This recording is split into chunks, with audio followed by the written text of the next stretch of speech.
Shalom ho sa inyong lahat. Minsan po tayong narito sa ating programang Word Made Flesh sa paghahanda po natin para sa ika-33 linggo sa karaniwang panahon sa Eklesiya. Binabati ko po kayong lahat na sumusubaybay sa ating palatuntunan. Kayo po mga magulang, mga anak, mga may karamdaman lalo na yung nasa bahay, nasa hospital, ganyan. Yung po mga kaparian na nanonood at na sumusubaybay sa atin dito sa ating programa, mga seminarista, mga diakono, mga reliyos, mga katikisan, nagpapalaganap ng salita ng Diyos. Sana po ikapulutan ninyo ang ating programa ng magagamit ninyo sa pagpapahayag ng magandang balita. Iyon po'y kinalulugod ng Panginoon at nakaluluwalhati sa ating programa. Kaya po, sana'y handang-handa kayo para sa ating programang ito ng Word Made Flesh. Shalom po sa inyo.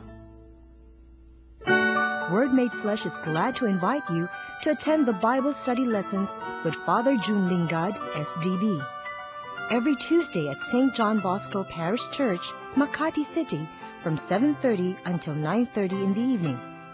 Every Wednesday at Santo Niño Chapel, Greenbelt, Makati City, from 7:30 until 9:30 in the evening. Every second and fourth Thursday of the month at BMI School, Ayala, Alabang, from 7:30 to 9:30 p.m. Ang Word Made Flesh ay masayang nakikibahagi at malugod na sumusuporta sa pondo ng Pinoy.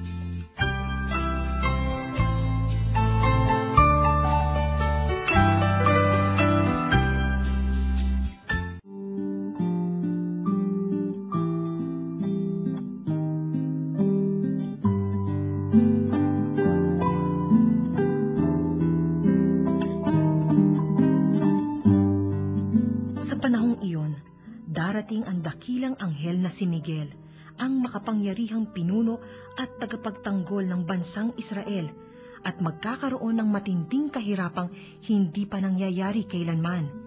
Ngunit maliligtas ang mga kababayan mong ang pangalan ay nakasulat sa aklat ng Diyos. Muling mabubuhay ang maraming mga namatay sa lahat ng panig ng daigdig. Ang iba'y sa buhay na walang hanggan, at ang iba namay sa kaparusahang walang hanggan. Ang marurunong na pinuno ay magniningning na gaya ng liwanag sa langit, at ang mga umaakay sa marami sa pagiging matuwid ay sisikat na parang bituin magpakailanman. Ito pong ating unang pagbasa ay hango kay Daniel, Propeta Daniel sa Lumang Tipan. Mayroon pong 4 na mga major prophets, ito po si Isaías, si Jeremias, si Ezekiel, at si Daniel. Major prophets ho sila in contrast to the minor prophets. 12 ho yun. Minor, major, wala hong ibig sabihin yun tungkol sa kanilang kadakilaan. Hindi ho sila major kasi mas importante sila. Hindi ho ganun. Minor sila kasi minor importance. Hindi ganun. Major kasi ho mas mahaba yung sulatin nila. Minor kasi mas maikli. Ganun ho yun. Meron ho mga minor prophets, for example, Hosea, Amos, na talaga namang napakadakila, napaka-importante. Yung kanilang mga katuruan ho, uulit-ulitin ng ibang mga propeta kung tutuusin. Ayun nga ho kaya importante na intindihan natin yung major prophets, minor prophets. Wala hong kaugnayan yon sa kanilang kadakilaan o importansya. Yun na major at minor ay ang ibig lang sabihin mas mahaba o mas maikli yung kanilang sulatin. Dito po sa ating tagpong ito, si Daniel nga pala, yun hong pagsusulat niya rito ay tinatawag na apocalyptic. Apocalyptic, isa ho itong para bang uri ng pagsusulat. It's a literary form. Para bang sa movies. Kunyari sa movies, mayroong mga war stories, hindi ba? War movies, may mga cartoons, may mga cowboy films, may mga, science fiction or something like that. Hindi ba? Iba-iba. May mga tragedies, may mga comedies, tapos, love stories, romance, and whatever. Ang dami hong uri ng mga movies, right? Ganun din naman sa pagsusulat, sa pagsusulat. Ito hong si Daniel, isa ho siyang pagsusulat na ang tawag ay apocalyptic. Ano ibig sabihin ng apocalyptic? Apocalyptic ho, the word apocalypse, yung revelation, yun ang ibig sabihin nun, revelation, pagsasaad, pagbubunyag. Ano binubunyag doon? Na ganito hong istorya nakikita ho ng Diyos ang nangyayari sa kanyang bayan. Pinaparusahan sila, inuusig sila, talaga namang hirap na hirap sila. Ipapahayag ngayon, ayan, Apokalipsis, ipapahayag ngayon ng Diyos yung kanyang plano. Sa isang seer, yung nakakakita ng mga visions, papahiwatig niya dun sa seer na yon, dun sa visionary na yon, kung anong gagawin niya para iligtas yung kanyang bayan. Sa mga katuwid, ibubunyag dun ng Diyos yung kanyang plano para sa kaligtasan ng kanyang bayan. Hindi niya maatim na talagang uusigin ang kanyang bayan, parurusahan ng ganon. Darating siya sa takdang panahon upang iligtas sila. Yun ang istorya ng Apocalypse, apocalyptic. Itong si Daniel, very much of his writing is apocalyptic. Ipinapakita ho dito, ng Diyos, dito sa kanyang seer na si Daniel nga, na talagang he will intervene in history. Makikisangkot siya sa kasaysayan ng kanyang bayan upang iligtas sila sa kanilang dinadaan ng pagsubok. And so, dito sa ating tagpong ito, sabi dito, at that time, there shall arise Michael, the great prince, the guardian of your people.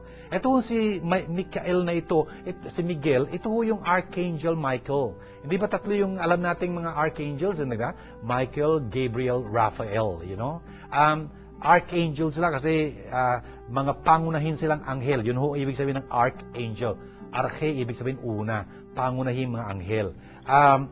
Anghel ho, ibig sabihin mga sugo ng Diyos. Sa mga tuwid, mga spiritu itong mabubuti na inatasan ng Diyos, binigyan ng Diyos ng isang misyon. Sinusugo sila upang magdala ng mensahe. Mensahero sila. Yun ang ibig sabihin ng angel, mensahero. At si Michael ho, isa doon sa mga mensaherang yun. At hindi lang yun, he is the great prince. Siya ho ang tagapangasiwa, ang tagapagtaguyod ng bayan ng Diyos. He is the guardian of God's people. Ano mangyayari doon sa panahong yun nang talagang hindi malirip, hindi malalampasang mga pagdurusa mula sa umpisa ng mga bansa?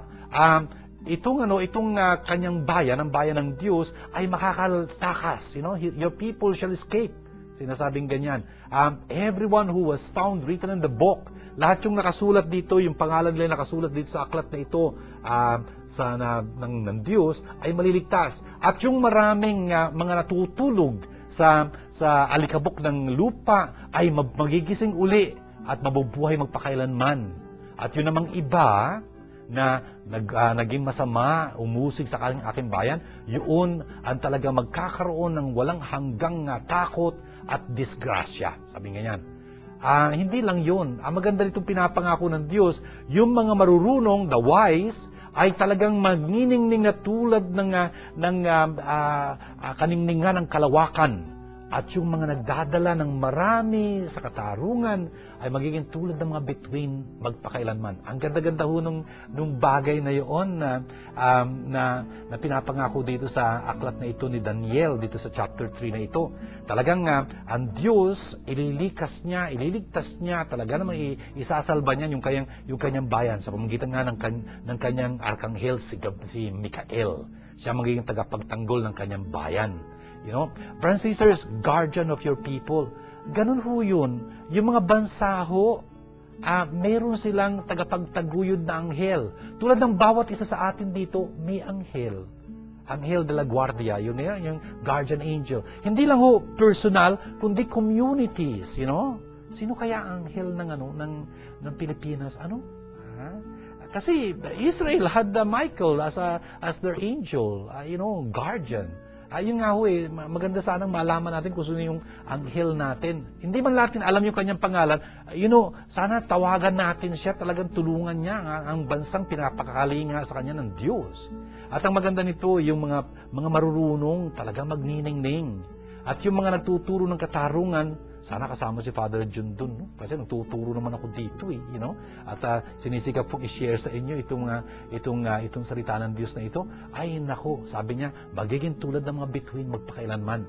Sana ho tayong lahat, magningning tayo, mga magulang. Sana magningning kayo. At talaga maging mga bituin kayo sa inyong mga tahanan. Kasi kayo nagtuturo sa marami, sa inyong mga anak, for example, sa inyong nasa paligid ninyo, ng katarungan.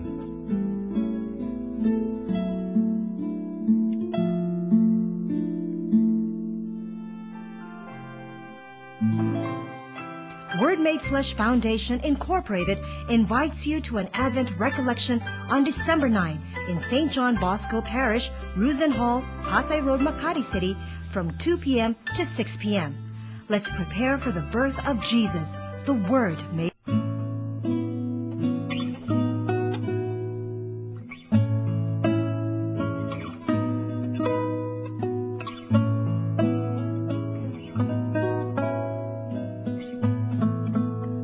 Saserdote ay nakatayong naglilingkod araw-araw at naghahandog ng iyon at iyong ding mga hain. Subalit, hindi makapapawi ng kasalanan ang mga haing iyon. Ngunit si Kristo ay minsan lamang naghandog dahil sa mga kasalanan at iyo'y sapat na. Pagkatapos, lumuklok siya sa kanan ng Diyos at naghihintay siya roon hanggang sa lubusang pasukuin sa kanya ng Diyos ang kanyang mga kaaway. Sa makatwid, sa pamamagitan ng isa lamang paghahandog, ay kanyang pinapaging banal magpakailanman ang mga nililinis niya. Ang Espiritu Santo'y nagpapatotoo rin sa atin tungkol dito. Unay sinabi niya, "Ito ang aking magiging tipan sa kanila." Pagdating ng mga araw na iyon, sabi ng Panginoon, "Iuukit ko sa kanilang puso ang aking mga utos, at itatanim ko ang mga ito sa kanilang mga isip."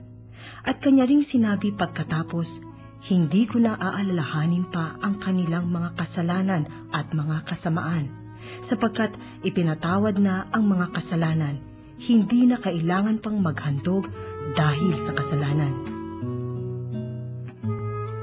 Pinagpapatuloy po natin ang pakikinig sa sulat sa mga Hebreo. Nasa chapter 10 na po tayo. At tinutukoy dito na ang bawat pari, doon sa lumang tipan, araw-araw nandun sila sa kanilang paglilingkod at their ministry. Nag-aalay noong mga sakripisyo ng mga hayop, para sa bayan, pero hindi kailanman makapapawi iyon ng mga kasalanan. Same sacrifices that can never take away sins, Pero ang sabi niya sa verse 12, itong ating dakilang paring ito si Jesus, nag-alay ng isang sakripisyo para sa mga kasalanan, at pagkatapos doon, lumuklok na siya sa kanan ng Diyos Ama. Hindi ho ba yun ang sinasabi natin? Sits at the right hand of the Father. Right hand do, ewan ko lang, karamihan siguro ng mga tao, kanan sila, hindi naman sila kaliwete, yung kanan, sumasagisag ho lagi yun ng kapangyarihan, ng lakas, kasi mas malakas yung kanan mo kaysa sa kaliwa. It's usually like that, right? Alam niyo ba yung ibig sabihin ng Benjamin? Benjamin, Ben-Yamina. Hebrew ho yun. It's the tribe of Benjamin, right? Yung Ben, ibig sabihin son. Yamina means right hand, son of the right hand. Ibig sabihin, yun ang pagpapala, ginagawad ho yun ng kanang kamay usually. Tingnan yung pare.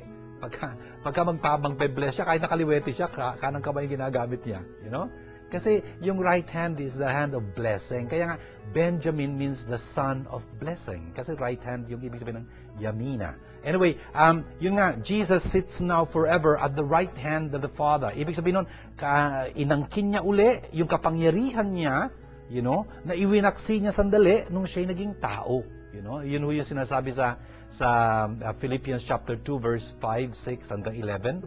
Though he was in the form of God, Jesus did not count equality with God something to be grasped at, but rather, he emptied himself, becoming a man, Ganun nga ho, he emptied himself. Inalis niya yung kanyang kapangyarihang iyon, yung kanyang kaluwalhatiang iyon, naging taon-tao, Pero ngayon ho, pagkatapos niyang nakapag-alay ng sakripisyo minsan lang, para sa pagpapatawad ng kasalanan, ngayon nandun na siya nakaluklok sa kanan ng Ama magpakailanman. Tapos sabi dito, hinihintay niya lang ngayon na talagang yung kanyang mga kaaway, ay talagang maging patungan ng kanyang paa. Ibig sabihin talagang mabaliwala sila, dahil sa pamamagitan ng isang pag-aalay, nagawa niyan talagang ganap, napaging ganap niya, magpakailanman lahat ng mga pinababanal, That is true, brothers and sisters.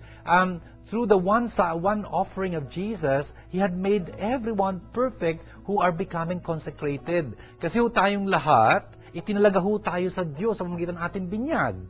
At sa pamamagitan ho nung sakripisyo ni Jesus, kung kaya nagkaroon ng bisa, yung tubig ng binyag, dahil doon sa sakripisyo niyon, tayo ho'y napapaging ganap niya. Unti-unti, talagang natutulungan niya tayo mapanaigan yung ating mga kahinaan, talagang maging kaaya-aya tayo at kalugod-lugod sa harapan ng kanyang Ama, mas nagiging tulad na tulad tayo ni Jesus na ating pinapanginoon. At sabi niya dito, where there is forgiveness of these sins, there is no longer an offering for sin. Hindi na kailangan pag-ulit-ulitin yung mga sakripisyong yun na iniaalay para sa pagpapatawad ng kasalanan tulad ng ginagawa nila sa lumang tipan. Hindi na kailangan pa-ulit-ulit yung mga sakripisyong yun. Bakit? Naialay na kasi ni Jesus yung kanyang sakripisyo minsan magpakailanman para sa ikapagpapatawad ng ating mga kasalanan. Kung kaya nga, nagpapasalamat tayo sa Panginoon dahil doon na talagang sa pamamagitan ng kanyang pagdurusa, na pagdusahan niya ho yung ating mga dapat pagbayaran. Kung kaya pagka nangungurus tayo, dapat talagang iniisip natin yung ginagawa natin doon. Hindi ho natin binabaliwala yung nangyari sa krus na yun. Kung tutusin kasi, tayo dapat namatay doon sa krus na yun. Pero si Jesus ang namatay doon. Ginugunita natin sa ating pangungurus. Kung kaya, nagpapasalamat tayo sa Kanya, unti-unti ho, sa pamamagitan ng Kanyang sakripisyong iyon, na pagtatamo niya tayo ng biyaya, ng grasya, na kinakailangan natin upang unti-unti itong buhay natin ito, ay maging tulad na tulad niya. Nagiging mas ganap at mas ganap tulad niya. Pinagpapasalamat ho natin sa ating Panginoon, Jesus.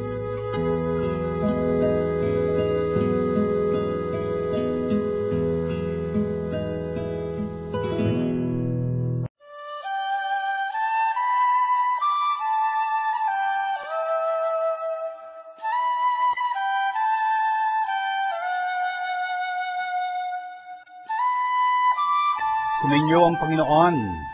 Magandang balita ng Panginoon ayon kay San Marcos. Pagkatapos ng mga kapigatiang iyon, magdidilim ang araw, hindi magliliwanag ang buwan. Malalaglag mula sa langit ang mga bituin, mayayanig ang mga kapangyarihan sa kalawakan, at makikita ang anak ng tao na nasa alapaap, dumarating na may dakilang kapangyarihan at malaking karangalan. Susuguin niya ang kanyang mga anghel sa apat na panig ng daigdig at titipunan nila ang mga hinirang ng Diyos mula sa lahat ng dako. Unawain ninyo ang aral mula sa puno ng igos. Kapag sumisipot na ang mga dahon sa sanga nito, alam ninyong malapit na ang tag-araw. Gayun din naman, kapag nakita ninyong nangyayari ang mga bagay na ito, malalaman ninyong malapit na ang panahon ng pagparito niya. Nagsisimula na. Tandaan ninyo, magaganap ang mga bagay na ito bago mamatay ang mga taong nabubuhay sa ngayon. Mawawala ang langit at ang lupa, ngunit ang aking salita ay hindi magkakabula. Ngunit walang nakakaalam ng araw o oras ng pagsapit niyon, kahit ang mga anghel sa langit o ang anak man. Ang Ama lamang ang nakakaalam nito. Ito mga kapatid, magandang balita ng ating kaligtasan. Ito po ang bahagi ng Ebanghelyo ni San Marcos na nagtataglay din noong apocalyptic, yung binanggit ko po kanina sa pagtukoy ko kay Daniel. Apocalyptic, yung inilalahad ng Diyos, yung kanyang magiging plano para sa pagliligtas ng kanyang bayan. Paano siya makikisangkot sa kasaysayan upang talagang mailigtas niya nga ang lahat na nananalig sa kanya. Dito rin inihuhula ng Panginoon kung ano mangyayari sa wakas, pagka darating ang Panginoon. Brothers and sisters, tingnan nyo, hindi laging madaling unawain tong mga bagay na ito. Ano ba pinag-uusapan dito ng Panginoon? Yung bang pagwawakas ng mundo o yung pagdating niya sa wakas ng panahon? You know? Ano bang mangyayari? Yung bang wakas ng Israel? Kasi alam natin may mangyayaring malagim in the year 70 sa Israel. Yung ba tinutukoy niya rito o yung wakas na ng panahon? You know? Ganon. Anyway, ang sabi niya sa mga araw na iyon, magkakaroon ng talagang kapigatian. You know? Hindi lang yun, yung magkakaroon ng senyales, ng mga palatandaan sa kalangitan. Anong mga senyales? For example, yung araw, talagang magdidilim. Yung buwan, hindi sisika, hindi magliliwanag. At yung mga between, mga ngalaglagan sila, mula sa kalawakan. At yung kapangyarihan nga ng kalawakan ay mayayanig. Wow, Francis, that is, parang talagang cataclysmic. Ewan ko, nakakatakot yung pangitain yung biro mo. Ang dilim-dilim, maaga na, mataas na dapat ang araw, walang araw. Hindi naman eclipse, Tapos, yung buwan, dapat full moon, wala naman siya. Tapos yung mga stars, makita mo, dapat nagniningning, nagkakabagsakan, hindi falling stars, Talagang yung mga stars, tapos talagang dapat na nakikita mo na laging dapat nandoon yung mga planets na ganyan. Ako, wala na sila, naglalabo-labo, nagkakabungguan na, wow, parang science fiction, no? Pero, brothers and sisters, ano to? Itong mga bagay na ito, hindi lang ho si Jesus ang nagsasabi nito. Sinulat na rin ho ito ng ibang mga manunulat. It's parang stock and trade na ito. Lagi nang ganun yun. Parang that's a literary form na. Ganun lagi yan. Yung pagka tinutukoy yung wakas, ganun na magiging wakas. Talagang maghihina ang sanlibutan ito. By the way, scientifically speaking, that is exactly what it is. You look at science, talagang the universe shrinking na ganyan, tapos energy is coming to diminishing like that. Hindi natin alam kung kailan magtatapos to. It can take a long time or something like that. But whatever, there is a reference of this even in science. Pero of course, hindi naman yung tinutukoy dito ng Panginoon. It doesn't have to double with science, no? Basta yung mga tinutukoy niya dito, pinag-uusapan na yun sa kanyang mga kapanahunan. Ang maganda nito, ang sabi niya, the Son of Man, they will see Him coming in the clouds with great power and glory. Brothers and sisters, Son of Man. Ito yung isang titulo ng Mesyas na gagamitin ni Jesus patungkol sa kanyang sarili. Marami yung titulo ng Mesyas, anak ni David, for example. For example, the one coming, the Holy One of God, something like that. Pero hindi ho gagamitin ni Jesus yung mga titulong yon tungkol sa kanyang sarili. It only is the Son of Man. Ano yung Son of Man na ito? Brothers and sisters, Son of Man means simply man. Ano nga ba anak ng tao kung di tao, no? Yun nga, hanggang ngayon ginagamit pa ng mga Hudyo yun pag nagsasalita. Sabi ng mama, sabi ng taong yun, the Son of Man said, yung ganun, they still use it up to now, Kaya lang nga, sa labi ni Jesus, yung Son of Man na yun, yung pariralang yun, that phrase there, captures the two aspects of the Son of Man, Yung aspeto ho nung Son of Man na magdurusa sa ayon kay Isaías, at yung Son of Man na maluwalhati sang ayon kay Daniel.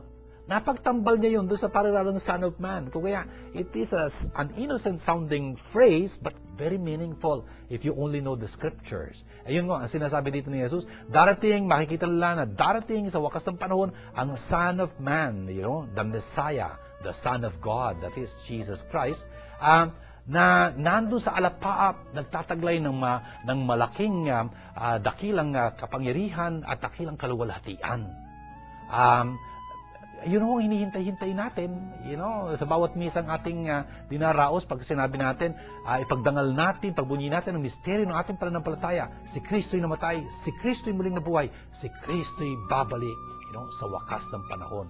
Puspos ng kaluwalhatian, plus ng nakapangyarihan. Yun ho yung sinasabi dito ni Jesus. Yun ang mangyayari. At ito ang gugunitain natin 2 weeks from now, next week sa diriwang natin ng Christ the King, Kristong Hari. At ang sabi niya dito, pag dumarating sa kanya, susugo niya yung kanyang mga anghel. Yung mga angels are messengers of God. Yun ang ibig sabihin ng anghel, messenger. At kanilang titipunin, ang lahat ng mga hinirang mula sa 4 na sulok ng hangin, from the 4 winds, from the ends of the earth to the end of the sky. Tingnan niyo, talagang titipunin lahat ng mga tao. Pero hindi ho ito yung hindi ho lang ito yung kahit anong tao, the elect. Ibig sabihin, yung hinirang ng Diyos. Napakahalagang bagay noon. Sila ho yung titipunin ng Diyos upang mapasama sa kaharian ng kanyang anak, na malulhating dumarating sa wakas ng panahon. Yun ho yung ating pinapahayag. He will come again in glory to judge the living and the dead. Yun ho ating pinapahayag sa I believe in God. Alam ho natin, yun ang ating pananampalataya. At tayong mga talagang nananampalataya kay Jesus, tayo ho itong hinihirang niya. Ang laki hong bagay nun. Sa verse 28, sabi dito ng Panginoon, learn a lesson from the fig tree. May problema tayo ng konti rito. Sino sa inyo nakakita ng fig tree? Wala ho tayong masyadong fig tree dito. I hope to be able to show you a fig tree. Ito hong fig tree, meron siyang characteristic. Pagka sumisibol na ho yung kanyang dahon, ibig sabihin summertime na ho. Summertime na. Pagka nakita nyo nangyayari yun, alam nyo, palapit na ang tag-araw. Sa verse 29, in the same way, sabi niya ganyan, pagka nakita nyo nang nangyayari itong mga bagay-bagay na ito, na nangayayanig na ang mga kapangyarihan sa kalawakan, ang araw, ang bituin, ang buwan, nagpapakita na ng di karaniwang pagkilos na ganyan. Sana maintindihan nyo, malapit na siya. Ibig sabihin, yung dumarating na anak ng tao, ang ating Panginoong maluwalhati. Malapit na siya, nandiyan na sa pintuan. Sabi ganyan. In fact, sabi niya, hindi lilipas ang henerasyong ito, hanggat hindi mangyayari itong mga bagay na ito. Francis, tingnan nyo, labo-labo dito, hindi natin alam kung ano yung tinutukoy ni Jesus dito. Kasi alam natin, nagtapos ang ating Panginoon, na namatay siya, muli siyang nabuhay, umakyat sa langit, hindi pa rin nagwakas yung panahon. Akala ko ba, sabi niya, Amen, amen, amen, I say to you, this generation will not pass away until all these things have taken place. Teka muna, hindi pa nagwawakas ang panahon. Francis, dito ho naglalabo-labo, nagkaka-mixed up yung mga pangitain na inilalarawan dito. Is Jesus talking about the end of Israel? Kasi that will take place in a historical moment in the year 70. Talagang ginunaw ginuho yung Jerusalem, pati na yung templo, winasak, etc. Ay naku, ang lagim-lagim ho nung istoryang yun. Talaga ho. Ayaw ko ng istorya sa inyo dito dahil nakakapanindig ng balahibo ko pagka narinig mo yung mga istoryang nangyayari doon. And there was a historian who was writing it, Josephus, in the Jewish war, in that book there. Sinalarawan niya ho kung ano nangyari doon sa mga kababayan niya. Kasi Hudyo din siya na naging Romano ho, sinalaysay niya kung ano nangyari doon sa mga kababayan niya, so sa wakas na iyon. Pero, was Jesus talking about the end of Israel? The destruction of Jerusalem? Or about the end of the world? Ayun ho, medyo nagkahalo-halo dito. Pero in verse 31, ang sabi niya ho dito, heaven and earth will pass away, but my words will not pass away. Brothers and sisters, tandaan ho natin to, heaven and earth. Pagka binanggit ho yung dalawang extremes, heaven, earth, good, evil, east, west. Pagka binabanggit yung ganong mga dulot-dulo, ibig sabihin ho nun, yung dulot-dulo at lahat ng nasa pagitan nila, those ends and everything in between. Heaven and earth, sa makatuwid, means everything. Lord, you know when I sit and when I stand. Ang ibig sabihin nun, you know all my actions. As far as the east is from the west, ibig sabihin nun, you know great distances. Ganun yun eh. Yun ang ibig sabihin ng heaven and earth dito. Everything maglalaho, lilipas. Pero yung mga salita kong binitiwan, hindi magkakabula. Brothers and sisters, please understand that. Yun ang mga pangako ng Panginoon. Talagang panghawakan ho natin, hindi ho tayo mabibigo. Hindi nang bibigo ang Panginoon. Kaya ho pinag-uukulan natin ang pansin ng kanyang banal na salita. Ito ho, tinutukoy natin, pinag-aaral natin sa Word Made Flesh na ito. Sana kinalulugod ninyo yun. Talagang inaaral natin itong mga salita ng Diyos kasi itong panghahawakan natin, itong pagbabatayan natin ating mga buhay. Bakit? Alam kasi natin, itong mga salitang ito, hindi katulad ng salita ng tao na naglalaho, ng bibigo, ng tataydoro, something. No.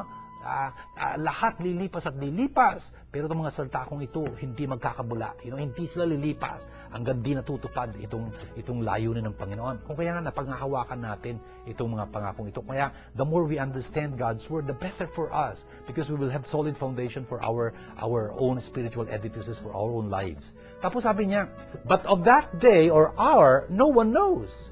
Neither the angels in heaven, nor the Son, the Son of Man. Only the Father.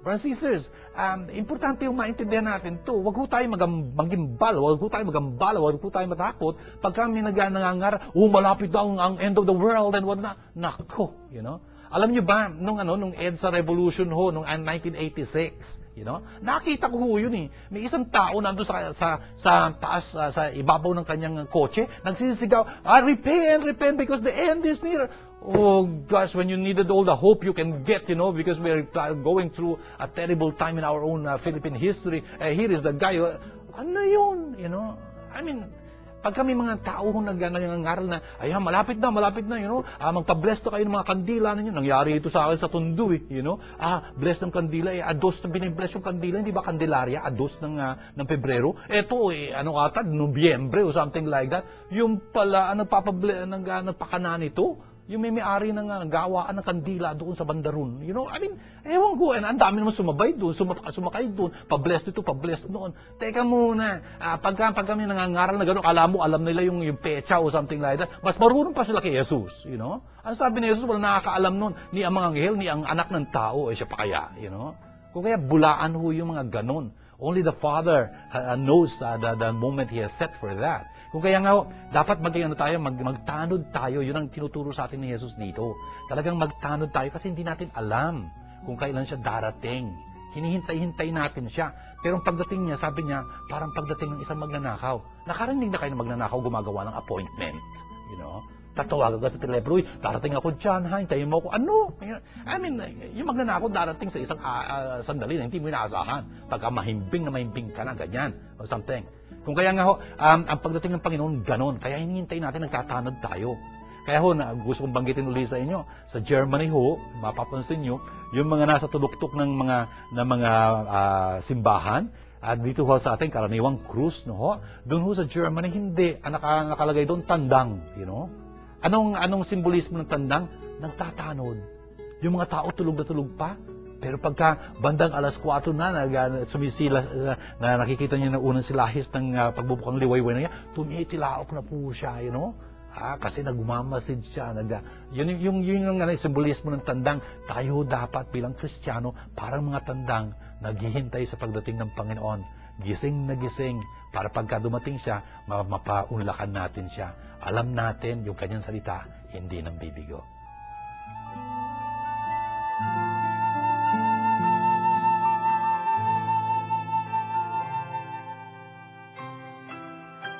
The Word Made Flesh Foundation Incorporated has launched its 3rd anniversary raffle draw. Proceeds help carry on our TV and radio programs and other WMFFI activities. Come and buy your tickets now. Contact us at the following numbers.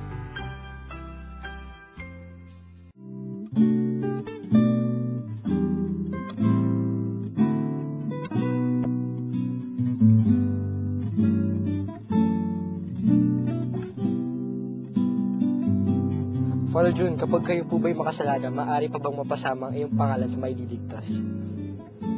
Thank you, Tim, para sa katanungan mo ito. Kapag ikaw po ba'y makasalanan, May pag-asa pa bang papasama ang iyong pangalan sa mga maililigtas? You bet. Tandaan natin na parito si Jesus upang tawagin hindi yung mga mabubuti na, kundi yung mga makasalanan. Kasi sino nga ba nangangailangan ng doktor, sabi niya? Yung malusog o yung may sakit. Kung makasalanan ka, hindi nawawala yung pag-asa na mapapabilang ka dun sa maililigtas niya. Kasi yun ang pangalan ni Jesus, Yehoshua. Si Yahweh ay nagliligtas. Kung makasalanan ka, pwede kang iligtas. Kasi kung banal ka na, hindi ka na kailangan mailigtas, no?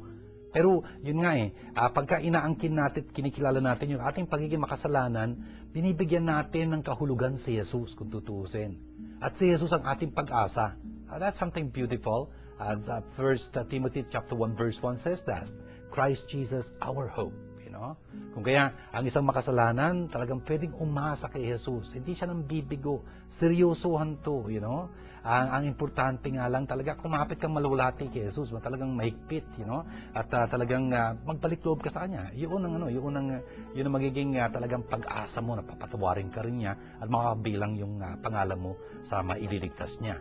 Kung talagang nagbabalik loob ka sa Kanya, binibigyan ka lagi niya ng pag-asa. Father June, paano natin maihahanda ang ating mga sarili sa muling pagdating ni Kristo? Thank you, Michelle. Dito sa iyong katanungan, paano nating maihahanda ang ating sarili sa muling pagdating ni Kristo? That's a very beautiful question. Paano nating maihahanda ang sarili? Tingnan mo, dapat malinaw sa atin yung pagdating ni Kristo, yung muling pagdating ni Kristo ngayon. I like to tell you na yung muling pagbabalik ni Kristo sa wakas ng panahon, hindi natin alam kung kailan yun, Kaya yung paghahanda natin doon will take the form of really trying to keep ourselves as sinless as we can be, as faithful to God as we can be, as loving to God and neighbor as we can be. Ganun yun It's an openness to God, Yun ang magiging paghahanda natin sa kanyang muling pagbabalik. Pero more specifically, gusto kong mapaintindi sa iyo, balik tatlo yung pagdating nga ni Jesus, di ba? Yung kanyang pagdating nung unang pagdating niya sa kasaysayan, mga 2,000 years ago, yung muli niyang pagbabalik sa wakas ng panahon. Di natin alam kung exactly kung kailan yon. Pero alam natin, tuwi-tuwi na bumabalik siya at bumabalik, dumarating siya sa isang humihiwagang paraan. For example, pag kami pagkakataon tayong gumawa ng kabutihan, pag kami pagkakataon tayong maging manindigan para sa katotohanan, pag kami may pagkakataon tayong talaga makatulong sa ating kapwa, dumarating si Jesus doon. Ang sabi niya, anumang pinagkait natin sa ating kapatid, pinagkait natin sa kanya, anumang ginawa natin sa pinakamalit natin kapatid, sa kanya natin ginawa. Kung kaya, yung mga pagkakataong dumarating si Jesus handa ka bang tumulong? Handa ka bang, paunlakan siya sa mga sandaling iyon? You got to really keep your eyes very open and very awake ka sa mga pagdating na iyon. Hindi mo makikita si Jesus. Yung anyo niya, hindi parang yung si Jesus, Jesus of Nazareth o Jesus according to Mel Gibson or something like that. Hindi siguro ganun. Baka ang mukha niya parang Pilipino talaga. Na nangangailangan siguro. Litong-lito, balisang-balisa, may sakit, nasa bilangguan, yun, nandun si Jesus. Sana pagdating niyang ganoon, matulungan mo siya, dapat handa ka doon na hindi ikaw magdidesisyon kung sino si Jesus, Dapat yung nangangailangan ng tulong mo, yun si Jesus. Ganun yun You don't decide who Jesus will be for you. The one who needs your help, He is Jesus. Father June, kasama po ba ako sa ililigtas ni Jesus? Thank you, Isaac James, na sa iyong katanungan na kasama po ba ako sa isi-save ni Jesus? I think so, kasi naparito si Jesus upang iligtas tayong lahat. Kasama ka ron, tsaka ako, tsaka lahat tayo, na nagnanais maligtas. Kaya lang, depende sa atin yun, yung pagliligtas sa atin, dapat talagang bigyan natin siya ng pagkakataon. Hindi niya tayo pwedeng kaladkarin patungo sa langit. Walang pilitan doon. Kaya nga sabi niya, if anyone wishes to come after me, tingnan mo, if anyone wishes to come after me, kung nais ninumang sumunod sa akin, dapat nagnanais tayong sumunod sa Kanya. Nagnanais tayong mailigtas niya. Hindi niya tayo pwedeng iligtas ng sapilitan, you know? Kung ikaw ay maliligtas, tiyak ako, kasama ka sa maliligtas na Jesus, kung nanaisin mo, kung magpapasakop ka sa Kanya, kung magpapaligtas ka sa Kanya, of course, maraming ibig sabihin yun. Ibig sabihin nun, talagang sinisikap mong maging tapat kay Jesus, sinisikap mong isabuhay yung Kanyang tinuturo na narinig mong pinapaliwanag dito. For example, nababasa mo salita ng Diyos. Kung sinisikap mo talagang maging tulad na tulad ka ni Kristo, kasama ka dun sa maililigtas niya. Don't ever doubt that. Kasamang-kasama ka talaga sa maililigtas niya. Shalom! If you have been blessed by this program, please know that God needs your financial help to continue Word Made Flesh TV show in its mission of touching more lives. For your donations, please contact the following numbers. Father Jun Lingard, SDB at 823-9263 or 823-9220 or 0917-833-0863. Or Miss Nitz Castro at 527-3952 or 0917-629-1851. Or make your deposits to Word Made Flesh Foundation Incorporated, BPI account number Philippine Pesos 0011165362 or our dollar account 0014151206. I'd like to thank you on behalf of Word Made Flesh Foundation. Shalom.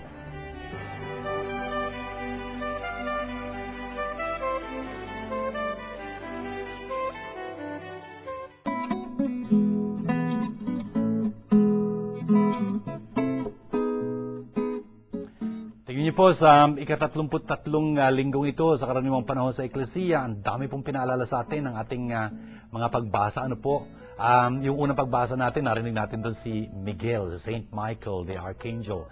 Talagang guardian of the people of God, you know?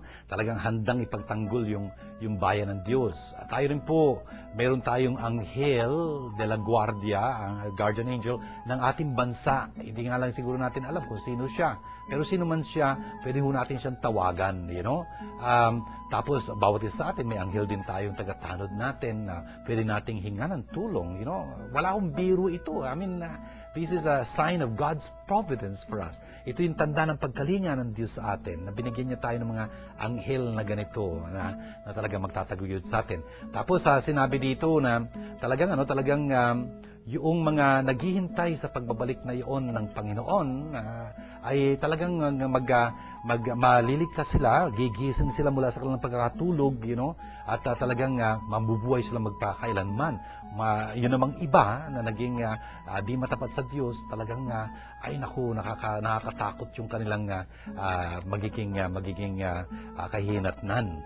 At ang sabi pangako doon sa first reading, yung mga marurunong, yung wise people. Wise, ibig sabihin, talagang namumuhay sang-ayon sa turo ng Diyos. Yun ang ibig sabihin ng being wise. Hindi lang wisey-wisey, you know? Kundi talagang namumuhay sang-ayon sa turo ng Diyos. Sila ang talagang magniningning sa kalawakan na ganyan. At yung mga nagtuturo ng marami sa katarungan, sila magiging parang mga bituin sa kalangitan magpakailanman. Ang ganda-gandang pangako nun, no? Tapos itong sa second reading natin, pinakita sa atin dito na talagang ang ating punong pari ay talagang kakaiba dun sa mga ibang punong pari nila, you know? Kasi si Jesus minsan lang nag-alay ng kanyang sakripisyo pang magpakailanman para sa pagpapatawad ng kasalanan natin, at talagang tayong lahat ay napapabanal niya, you know, nagagawa niyang ganap dahil dun sa pagsasakripisyo niyang iyon, na mayroon tayong karangalang makiisa, makibahagi pagka nag-aalay tayo ng Eucharistia. Ang ganda-ganda ko, hindi ho malilirip, hindi ma-imagine yun ng mga nasa lumang tipan, yung napakagandang paraan na ginawa ng Panginoon dito. Biro mo, kahit na nakalipas na yun, na nasasagap pa rin natin hanggang ngayon through the liturgy yung bisa nito sakripisyo ni Kristong yun. Tayo nakikibahagi doon. And of course, the gospel that we heard today, napakaganda ho nitong tinuturo sa atin ito na talagang, magkakaroon ng wakas ng panahon. Kailan yun, hindi natin alam, you know. Pero alam natin, dapat matuto tayo. Pagka nakikita natin may nangyayari ng ganito, you know, talagang gising tayo at naiintindihan natin. Brothers and sisters, ano ba mga pangyayari kaya yung pwedeng tinutukoy dito ng Panginoon? Tingnan nyo, lumalaganap ang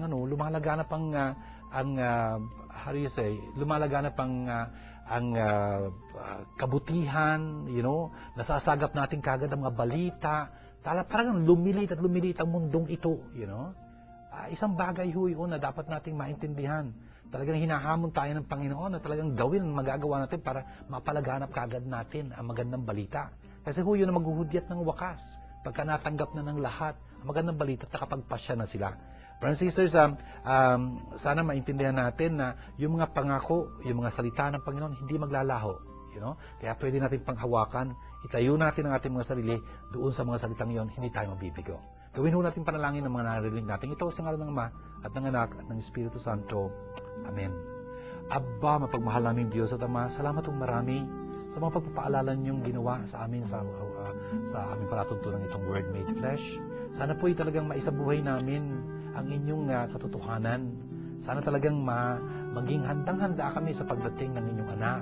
Sa tuwi-tuwi na, maging maagap kami sa pagpapaunlak sa Kanya, sa mga pagkakataon na binibigyan niya kami, na maging makatotohanan, makagawa ng kabutihan, at talagang maging tapat sa inyo.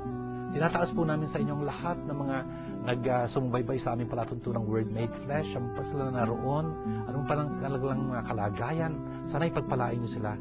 At lalo na yung may mga dinadalang hirap, may mga karamdaman, may mga pamimigati, may mga agam-agam at suliraning kinakaharap, tampihan niyo sila ng inyong awa. Pati po yung mga tumutulong sa amin, ibig tumulong sa amin sa pagtataguyod ng programang ito, pagpalain niyo rin sila. Ginagawa namin panalangin ito sa kasama namin ang Birhen, alang-alang kay Kristong aming Panginoon. Amen. Sumainyo ang Panginoon at pagpalain kayong masaganang makapangyarihang Diyos, Ama at Anak at Espiritu Santo. Amen.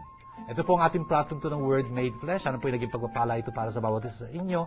At hanggang po sa muli nating sama-sama sa ating palatuntunan minsan pa sa Word Made Flesh. Shalom sa inyong lahat.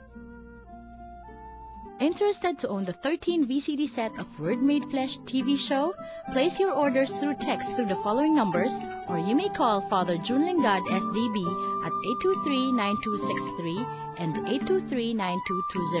Or you may call Word Made Flesh Foundation Incorporated at 527-3952. This program is brought to you by God, the Word Made Flesh. Indeed, God is our sponsor.